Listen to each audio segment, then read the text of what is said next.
قاسية المناطق الشيخ زي ما قلت.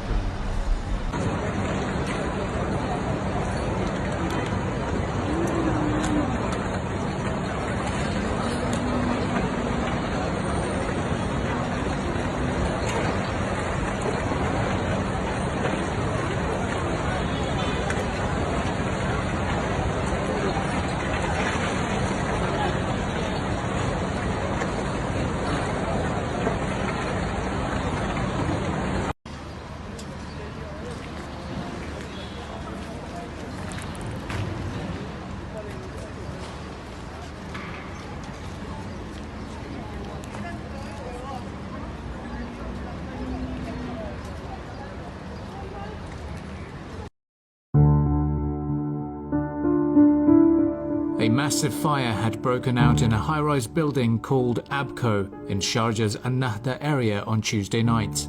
Civil defense personnel from all fire stations of the Emirate had rushed to the scene after receiving a call at 9:04 p.m. and battled the blaze under 3 hours. Fire in the 49-story tower had started in the lower floors and immediately spread up, engulfing the entire building. At least 5 buildings nearby were evacuated by the authorities. 250 families were evacuated from the 49-story tower, which consists of 36 residential floors. No casualties have been reported, and 7 people were treated at the site while 5 others were rushed to the hospital due to suffocation.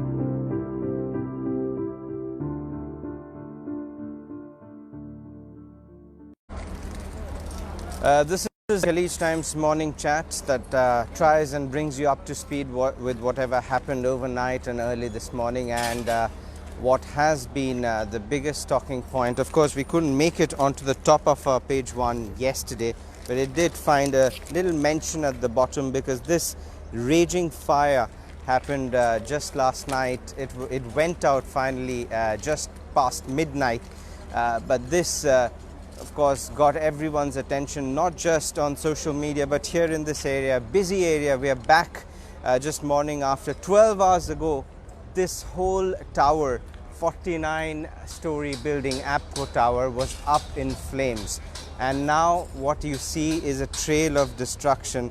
Shihab and I will now take a walk just to show you the carnage that it has left behind. Of course, massive achievement for the Sharjah civil defense to put out the fire in less than 3 hours. By 10:55 the fire was put out, and in an hour's time after that, by 11:55, the cooling operations were complete.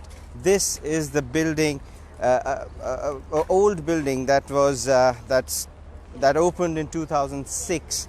250 families lived in this building. They have now all been evacuated, of course. No casualties reported. We are still trying to establish the cause of the fire. As and when we have information from the authorities, we'll be the first ones to get you. But we just wanted to show you the live visuals here. So many cars have been affected, damaged, and some of the neighboring buildings as well. And this area, as you can see, has now been cordoned off, and this is what this fire has left behind, which to many, including myself and Shihab, we've covered so many incidents like this. We've never seen a fire like this, a fire that started on the 10th floor of the building, and it eventually tore through the entire building, 49-story building. Before, of course, Sharjah Civil Defense, Sharjah Police team of first responders got together. Drones and helicopters were deployed, and eventually this was put out. So here we are. You can see some portions of the road, the trail of destruction and the water. This is, of course, a result of the concerted effort that the authorities put. This was looking impossible just 12 hours ago when we were here at 9:55. This was raging, and if someone's just arrived to the spot, the first impulse that you get is that possibly you're in the wrong place seeing fireworks, and that is what it looked like just 12 hours ago. And now that it has been completely put out, And the best bit of news is that there's been no casualty. No one's died. 6 people received treatment on the spot. 5 were rushed to the hospital, and entire building was evacuated. In fact, some of the buildings you see next door have also been of course cordoned off and evacuated just for safety reasons, and that also meant that hundreds of families spent sleepless night. Of course, they were left homeless for a night, and it seems they might have to spend the next few nights and days, of course, out of their homes.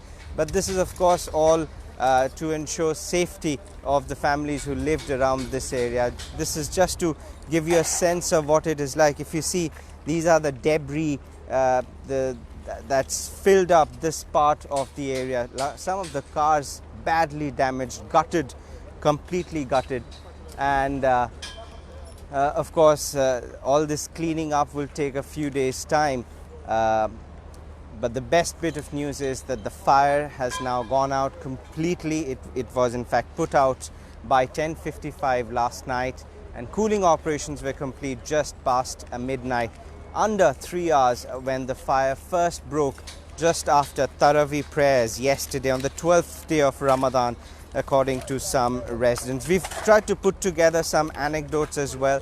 We'll take a walk out now and go back and keep you updated with more, keep you updated with latest news. You can go on to khalijtimes.com for all the developing stories. And before I wrap up, this is today's front page. UAE has endured pandemic. This is from the message. This is from the leadership. The messages from the President, the Prime Minister and Vice President of UAE, and also the Crown Prince of Abu Dhabi.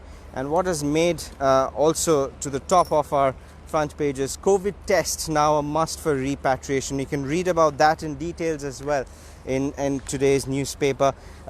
Almost 2,000 Indians will make the first trip, will be the first batch of evacuees or people who will be returning homes, and COVID is now a must. So do grab today's copy of Khalij Times for a detailed read on that. And this is the towering inferno that we were talking about. This building, we're standing right under this building, and this was raging just under 12 hours ago, but right now it's all calm. It looks settled. The dust has settled surely, but it'll take a while before the residents literally pick up the pieces from here and get back to normal life. This is Abhishek Sengupta with Shihab on the camera, signing off, and we will try and bring to you all the latest updates as and when we have from the authorities. Like I said, we're still trying, the authorities are still trying to establish the cause of the fire, and as and when we know that, we will be the first ones to bring it to you. Thank you for joining us today. We will be back again around iftar time to let you know the time for today's iftar on the 13th day of Ramadan. Thank you.